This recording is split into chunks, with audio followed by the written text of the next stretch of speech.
2014년 5월 25일 하나님께서 우리에게 주시는 말씀은 마태복음 10장 24절에서 33절입니다. 마태복음 10장 24절에서 33절 말씀입니다.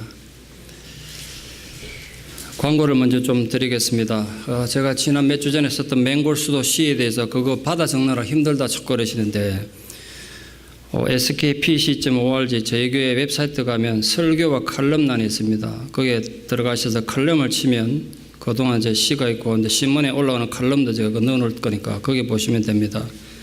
그리고 2주 전에 나눠드렸던 천국의 수수께끼 그 기독교 변정론에 대해서 우리 집사님 쓰신 것도 영어와 한글로 다 올려놨으니까 좀 많이 읽어보시고 도움이 됐으면 좋겠습니다. 말씀 봉독에 올리겠습니다. 제자가 그 선생보다 또는 종이 그 상전보다 높지 못하나니 제자가 그 선생 같고 종이 그 상전 같으면 족하도다. 집 주인을 바알세불이라 하였거든 하물며 그 집 사람들이라. 그런즉 그들을 두려워하지 말라. 감추인 것이 드러나지 않을 것이 없고 숨은 것이 알려지지 않을 것이 없느니라. 내가 너희에게 어두운 데서 이르는 것을 광명한 데서 말하며 너희가 귓속말로 듣는 것을 집 위에서 전파하라. 몸은 죽여도 영혼은 능히 죽이지 못하는 자들을 두려워하지 말고 오직 몸과 영혼을 능히 지옥에 멸하실 수 있는 이를 두려워하라. 참새 2마리가 한 앗사레온에 팔리지 아니하냐. 그러나 너희 아버지께서 허락하지 아니하시면 그 하나도 땅에 떨어지지 아니하리라. 너희에게는 머리털까지 다 세신 바 되었나니 두려워하지 말라. 너희는 많은 참새보다 귀하니라. 누구든지 사람 앞에서 나를 시인하면 나도 하늘에 계신 내 아버지 앞에서 그를 시인할 것이요 누구든지 사람 앞에서 나를 부인하면 나도 하늘에 계신 내 아버지 앞에서 그를 부인하리라. 아멘. 세월호 참사가 아직 끝나지 않았습니다만 어김없이 월드컵은 다가오고 있습니다. 한국 국가대표 주장인 구자철 선수에게 기자가 이번 시합에 임하는 각오를 물었습니다. 구자철 선수 대답하기를 최선을 다해서 좋은 결과를 얻어서 슬픔을 당한 국민들에게 기대에 보답하겠다고 각오를 말했습니다.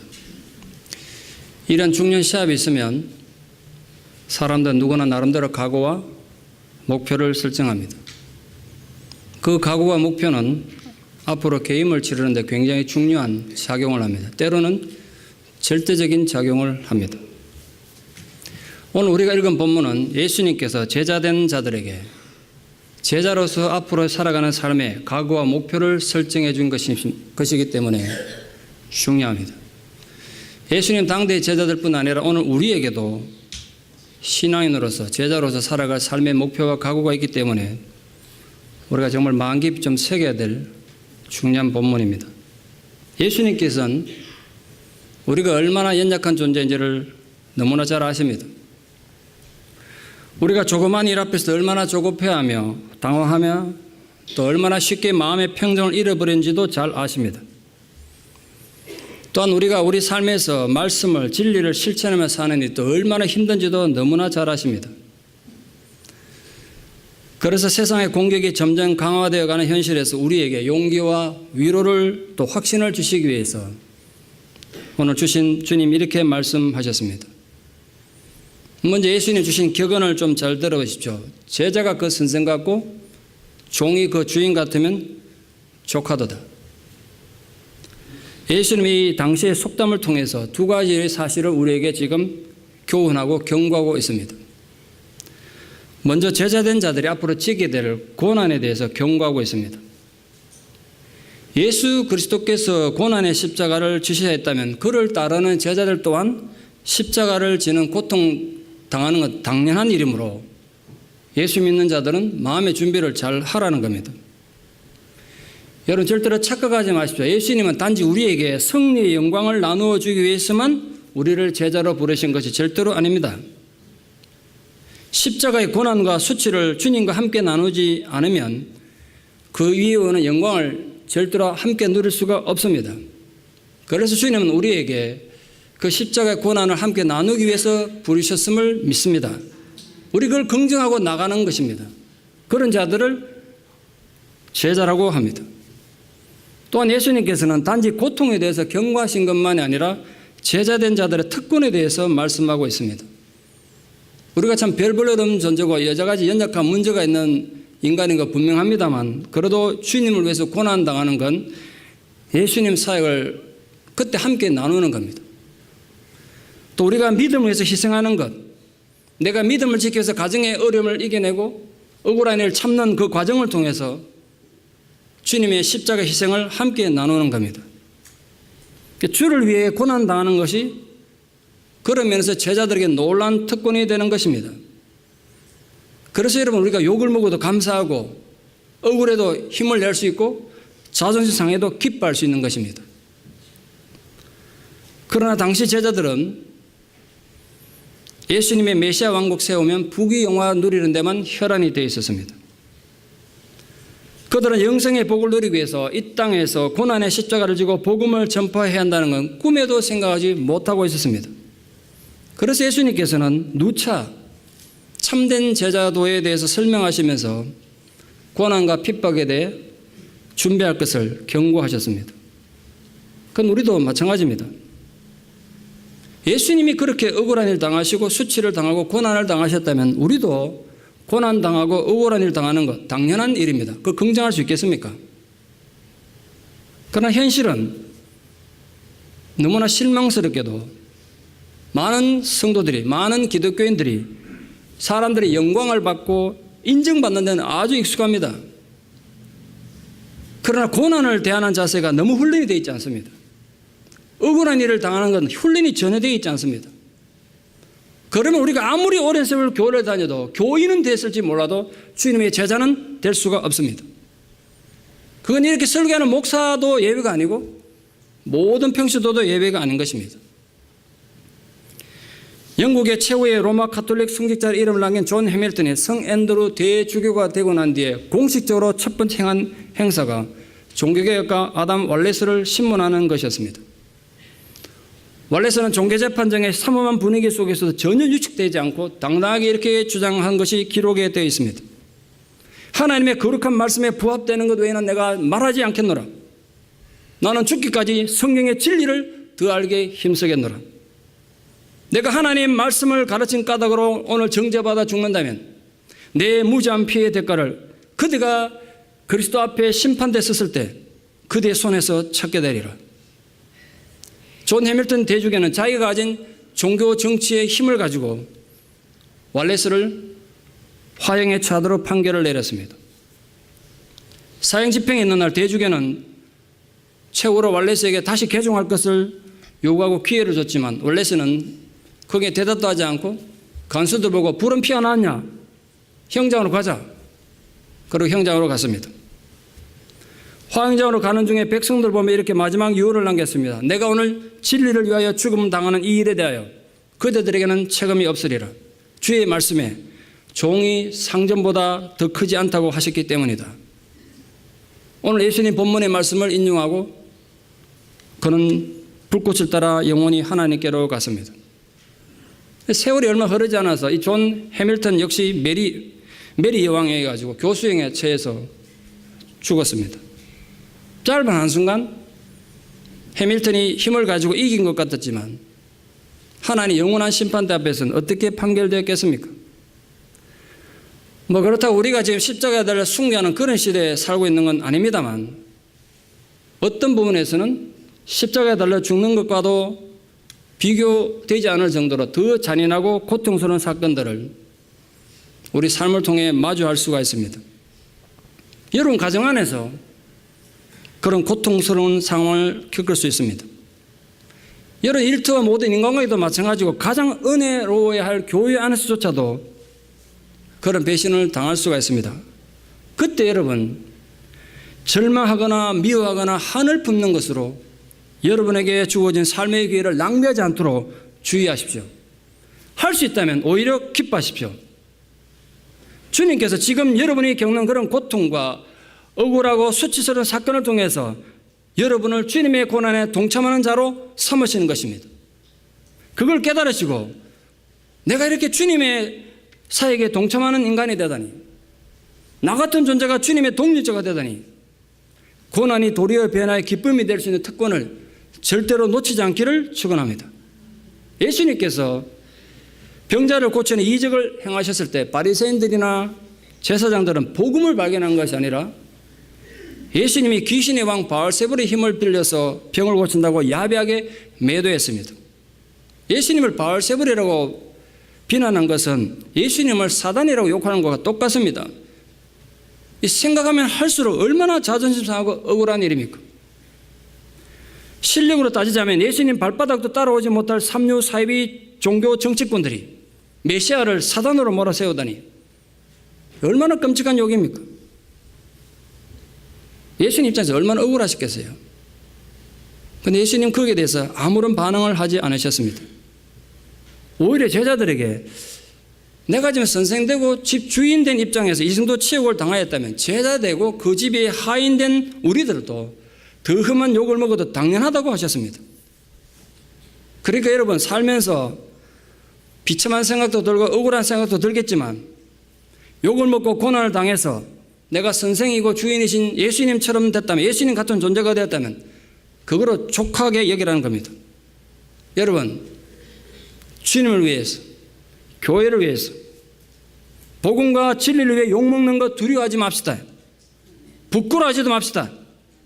언젠가는 하나님 앞에서 그 모든 것이 증명될 날이 반드시 오기 때문입니다.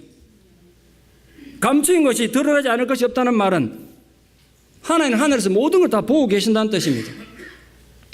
그리고 언젠가는 모든 것이 바로 잡혀질 날이 반드시 있을 거라는 것입니다. 그래서 주님은 우리들이 마주치는 억울하고 고통스러운 사건과 상황과 인간들을 어떻게 대해야 하는지 교훈하고 있습니다. 예수님 교훈을 한마디로 요약하면 두려워할 필요가 없는 인간들을 두려워하지 말고 진정 두려워해야 될 그 대상 하나님을 두려워하라. 그래 말씀하셨습니다. 그게 오늘 설교 제목입니다. 두려워하지 말고 두려워하라. 오늘 본문에서 예수님은 두려워하지 말라는 말을 3번이나 반복하셨습니다. 이 짧은 말에서. 예수님께서 두려워하지 말라고 반복해서 말씀하신 이유는 앞으로 두려워할 일이 생길 거라는 경고 아니겠습니까?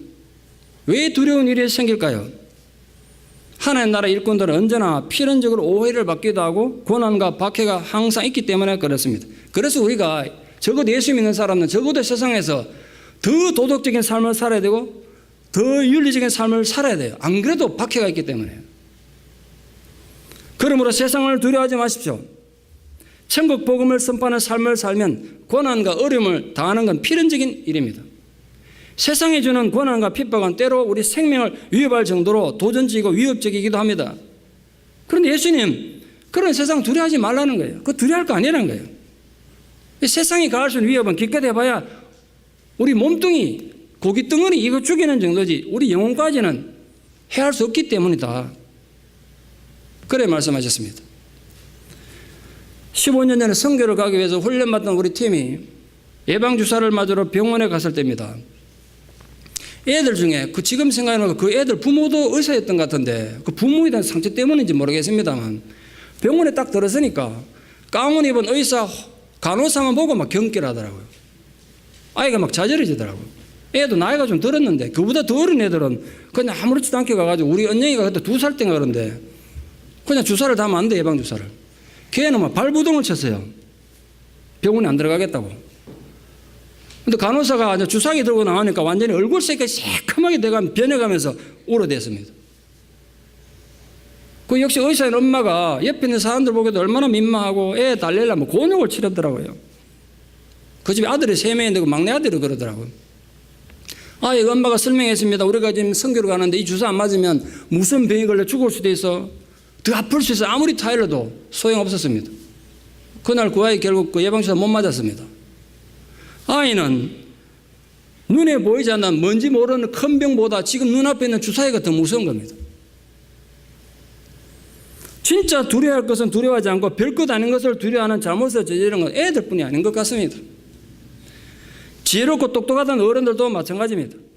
그래서 오늘 예수님은 제자들을 세상에 파송하시면서 새삼 강조하셨습니다. 너희들의 몸은 능히 죽여도 영혼은 결코 죽일 수 없는 자를 두려워하지 말고 오직 몸과 영혼을 능히 죽일 수 있는, 능히 지옥에서 멸할 수 있는 자를 두려워해라.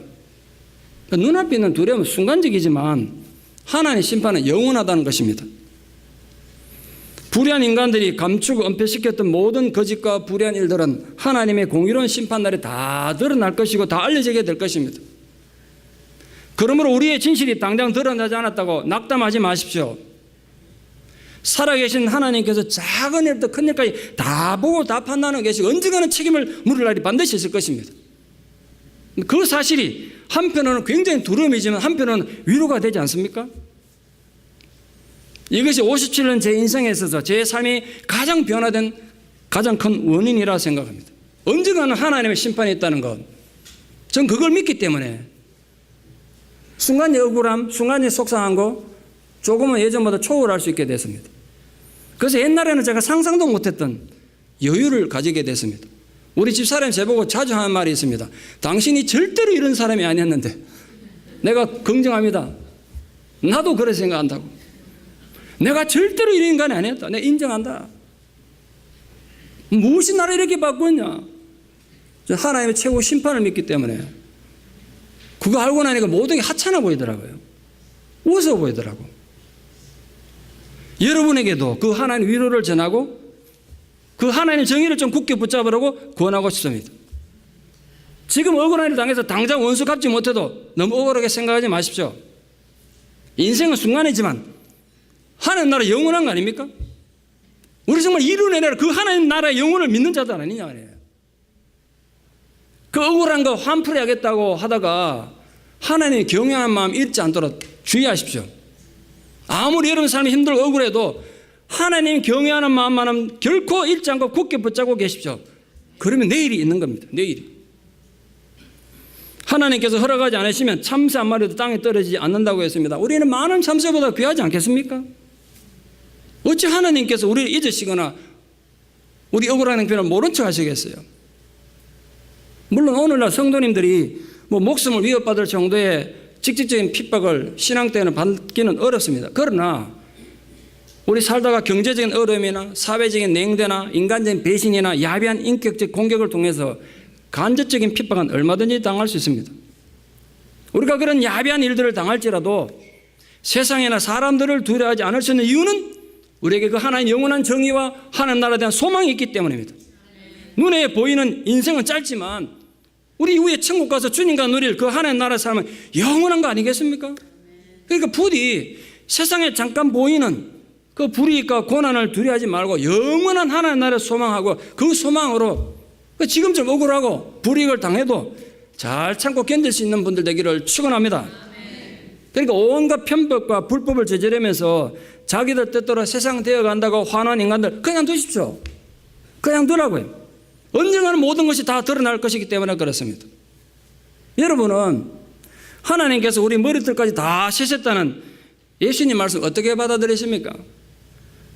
이 머리털이랑 우리 신체 중에 가장 가치가 없다는 걸 나타내는 상징입니다.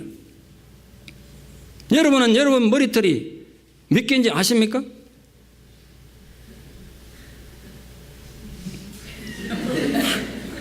사람마다 좀 다른 거 인정합니다. 하루에 몇 개의 머리 감을 때 머리털 빠진지 아십니까? 우린 모릅니다. 누가 그 머리 감는데 머리털 빠진 거 신경을 쓰시겠어요? 오늘도 아침에 머리 감다가 머리 빠진 털 떨고 털 들어 나의 털 들어 이런 분 계십니까? 그런데 하나님 다 아신대요. 근데 이게 하나님 예수님은 허풍 같습니까? 근데 결코 허풍이 아니라 강력한 약속과 위로의 말씀입니다.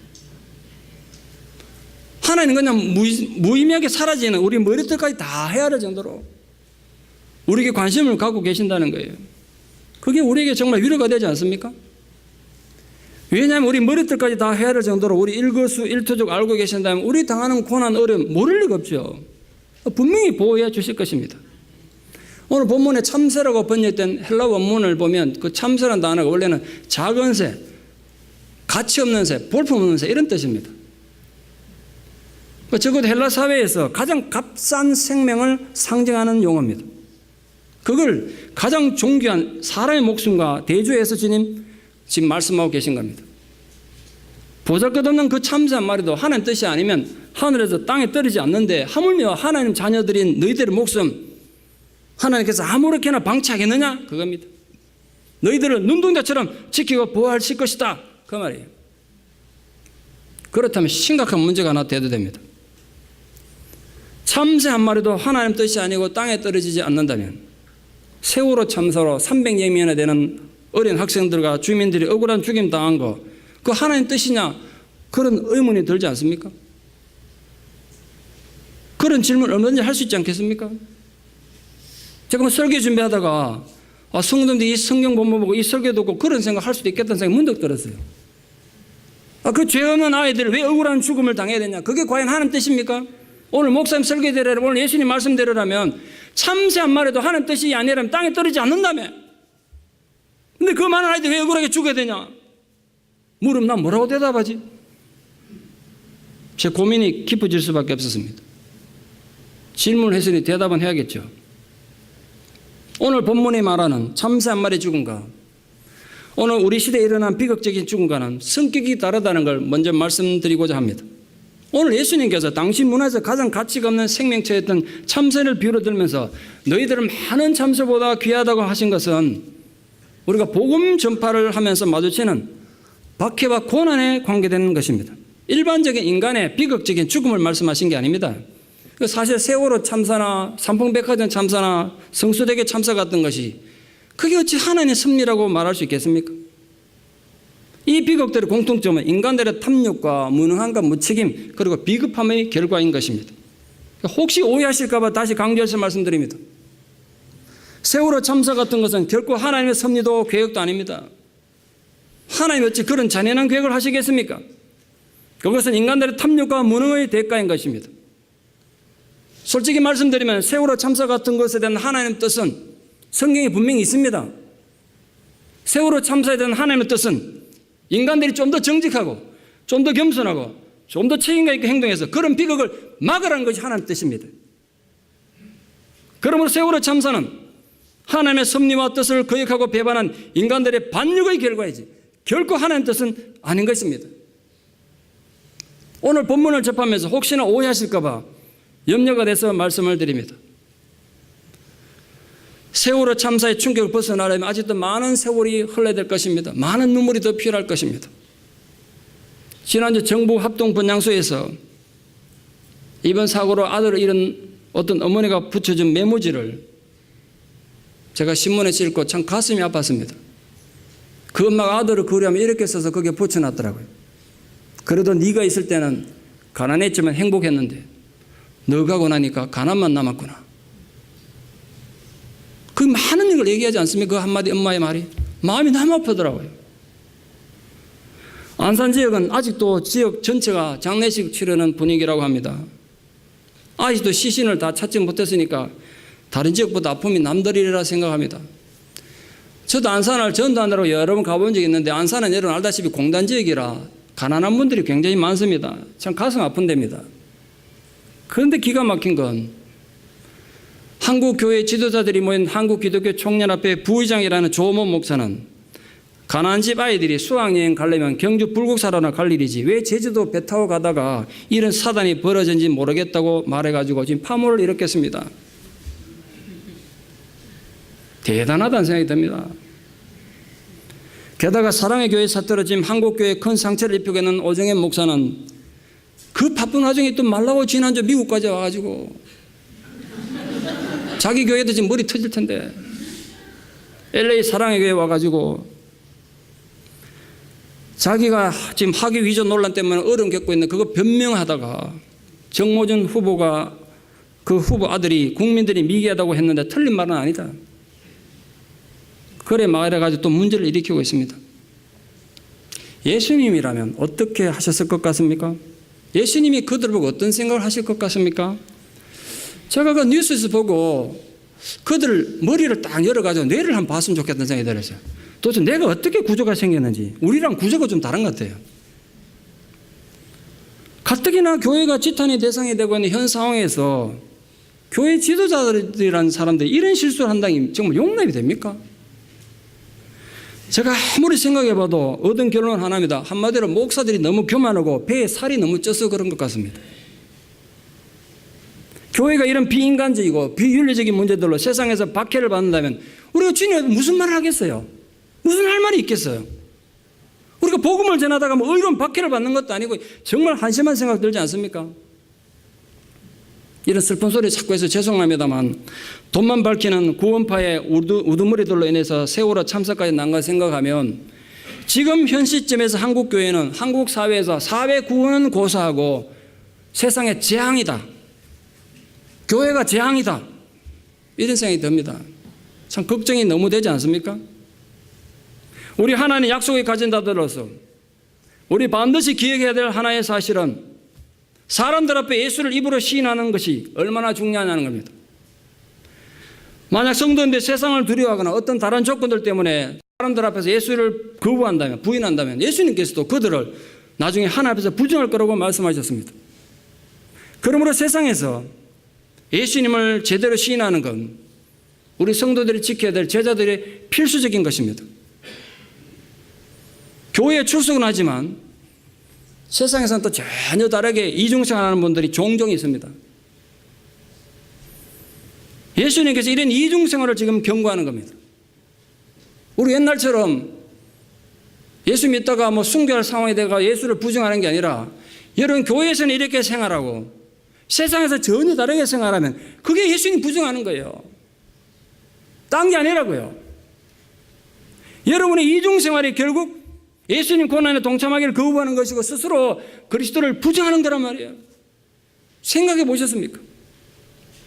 오늘 주님의 심각한 경고는 우리의 편리한 이중생활이 나중에 하나님의 심판대 앞에 섰을 때 주님께서 우리를 부정하는 이유가 된다는 겁니다. 하나님 나를 욕되게 하고 개인의 욕심을 위해서 주의 몸된 교회를 난도질하고 자기 개인의 욕망의 도구로 삼는 일 또한 세상에서 주님을 모른다고 부정하는 거 아니겠습니까? 그러므로 여러분 어떤 상황에서도 여러분의 삶과 여러분의 말과 행동을 통해서 주님을 부정하는 일이 없기를 바랍니다. 부탁드립니다. 지금 여러분의 삶은 예수님을 드러내고 있습니까? 입으로는 누구보다 열심히 하나님의 은혜를 주장하고 복음을 주장하지만 여러분 삶과 행동이 하나님 욕되게 하고 있으면 하나님 예수님을 부정하는 거라면 아무리 교회를 오래 다니고 아무리 여러분 교회에서 대단한 사역해도 소용없는 겁니다. 그는 주님을 부정하는 자입니다. 문제는 여러분입니다. 이 설교를 듣는 여러분은 어떻습니까? 4세기경에 기독교 역사상 최초로 교회 역사를 쓴 사람이 유세비우스입니다. 그의 책에 보면 초대교회의 심각한 박해, 숨겼던 상황들 많이 설명되어 있습니다. 폴리갑 교부가 순교당한 상황도 자세히 설명되어 있습니다. 안티노스 피우스 황제 치하에 기독교인들은 처참한 박해를 받아 많은 사람들이 순교했습니다. 군중들의 환호성으로 가득 찬 원년 경기장에는 굶주린 사자들에서 찢겨나간 수많은 신자들의 팔다리, 창자와 오장육부가 여기저기 쓰레기처럼 널려 있었고 피비린내 내는 진동을 하고 있었다. 그는 그의 책에서 그렇게 기록하고 있습니다. 그런 처참한 죽음이 두려워서 퀸투스 같은 사람은 주님을 배교하게 됐다. 그러나 대부분의 신자들은 끝까지 신앙을 지키다가 담담히 죽어갔다. 로마의 지리학자 스트라보가 이 세상에서 가장 아름다운 도시라고 칭송했던 항구 도시 스모나에도 이 가장 추악하고 처참한 일들이 벌어지고 있었습니다. 당시 스모나 교회 감독이었던 86세의 백발로인 폴리갑도 그 밖에서 자유롭지 못했습니다. 성도들이 연락 목사님이 계시다 죽을 것 같으니까 목사님이 가서 부탁해서 목사님 연세 드시신데 여기 피하시라고. 여기 있으면 목사님 맨 먼저 죽을 건데. 그때 폴리갑이 그랬습니다. 양들을 버리고 내가 어디 가겠냐고.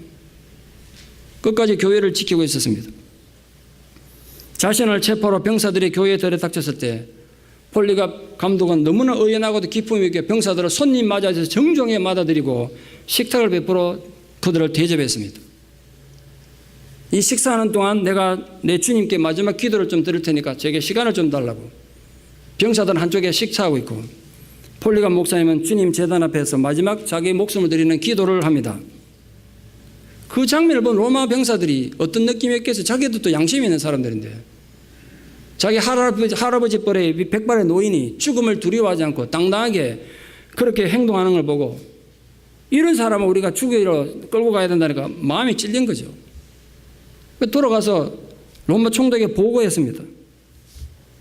총독도 보니까 폴리가 벌써 백발은 돼가지고 할아버지인데 그냥 둬도 곧 죽을 사람 같으니까 그에게 다시 한번 기회를 줍니다. 영감, 살 만큼 살지 않았냐?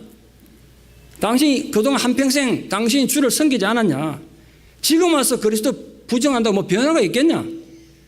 그리스도를 부인하고 로마 황제를 경배해서 목숨을 부지하라. 그래서 설득합니다. 그때 폴리가 했던 유명한 말을 책에서 이렇게 기록하고 있습니다. 86년간 내가 내 주님을 섬겼지만 주님은 단 한 번도 나를 배신한 적이 없는데 내가 어찌 내 주님을 배신해서 못 오갈 수 있단 말이냐. 그 대답을 유언처럼 남기고 불에 타 숭배했습니다. 서기 155년 2월 23일의 일입니다. 지난번 성지순례 때 이 폴리가 기념교회 스무나에 가서 가본 적이 있습니다. 지금은 회교 땅, 신앙을 지키기 정말 힘든 땅에 스무나 목사님 기념교회가 있습니다. 제가 참 가서 한번 그 벽에다 보니까 회교도들이 빨간 스프레이로 그 교회 벽에다 이렇게 낙서해놨습니다. 신은 진짜 신은 알라뿐이다. 하나님 너희들이 믿는 예수는 없다. 그 분한 도로 사거리에 스무나 목사님 기념교회가 있습니다. 그 천정에 가면 목사님께 순교당하던 모든 장면들이 그림으로 그려져 있습니다. 요한복음에 의하면 누구든지 예수를 메시아라고 공개적으로 고백하면 회당 공동체에서 추방시키기로 결의했다고 기록되어 있습니다. 그러니까 이미 그 당시에 그런 일이 있었던 겁니다. 예수님에 대한 공개적인 고백이 이처럼 환난과 핍박을 가져왔기 때문에 자기를 부인하고 자기 십자가를 지지 않으면 복음을 전가할 수 없었던 겁니다. 당시에는 제자들이 아무런 용기가 없었지만 이후에 실제로 제자들은 공개적으로 예수님이 메시아 되심과 천국 복음을 소리쳐 외쳤습니다. 심지어는 왕 앞에 끌려가서까지도 위축되지 않고 복음을 전했다고 사도행전에 기록하고 있습니다. 오늘 우리에게 중요한 것은 예수님에 대한 신앙 고백이 단지 말로만 해서는 안 된다는 겁니다. 우리 삶이 예수님을 자신의 구주로 고백하는 것이어야 합니다. 그것이 우리 시대의 가장 올바른 신앙 고백입니다. 여러분의 삶은 이 교회 안에서는 말할 것도 없고 여러분 세상에 가서 여러분 가정에 가서 여러분 아내에게 여러분 남편에게 여러분 자녀들에게 예수는 나의 구세주시며 메시아라는 것을 증명하는 삶을 살고 있습니까? 혹시 여러분 아내를 종처럼 마음대로 학대하면서 교회 와서는 가장 거룩한 척 흉내내고 있지 않습니까? 여러분 남편을 마음대로 무시하면서 가장 거룩한 자처럼 교회 와서 봉사하고 있지 않습니까? 다 쓰레기입니다. 예수 믿는 자답게 사십시오. 가정에서도. 오늘 그걸 얘기하는 겁니다. 여러분의 감정과 자존심이 정말 여러분이 주님을 나의 구세주로 메시아로 증명하고 있냐 말이에요. 아니면 자기 꼴난 자존심 지키겠다고 예수님 따위에 기꺼이 예면하고 성질 부리고 화내고 억지 부리며 살고 있지는 않습니까? 이렇게 강대상에서 설교하는 목사라고 해서 구원의 보장을 받는 것도 아니고 우리 장로, 집사, 권사라는 직분이 구원을 보장하는 것도 아닙니다. 중요한 것은 지금 내 삶이 예수 그리스도를 나의 구주로 고백하고 있고 증명하고 있냐 말이에요. 내 삶이. 오늘 예수님은 우리들에게 인간을 두려워하지 말고 하나님을 두려워하라고 되풀이해서 말씀하고 있습니다. 여기에 놀라운 신앙의 원리가 있습니다. 인간이 하나님을 두려워하면 세상에 어떤 것도 두려워하지 않습니다. 그런데 하나님을 두려워하지 않으면 하나님의 모든 것을 두려워하게 됩니다.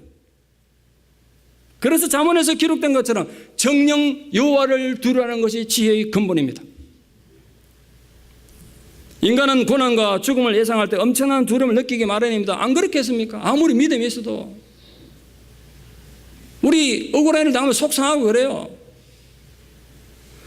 하지만 우리가 하나님 한 분만을 생각할 때, 그분만을 생각할 때, 그분만을 두려워할 때 모든 속상한 걸 이길 수 있고 모든 억울함을 이길 수 있고 모든 두려움을 기꺼이 승리하는 상황에까지 이르러도 이길 수가 있는 것입니다. 최근 CNN에 보도된 뉴스에 의하면 올해 27세 된 메리암 야히야 이브라임이라는 수단 여성에게 수단 법정이 태형 백대와 사형 언도를 내렸습니다. 그녀에게는 이제 20개월 된 어린 아들이 있고 게다가 현재 임신 8개월인 임산부입니다.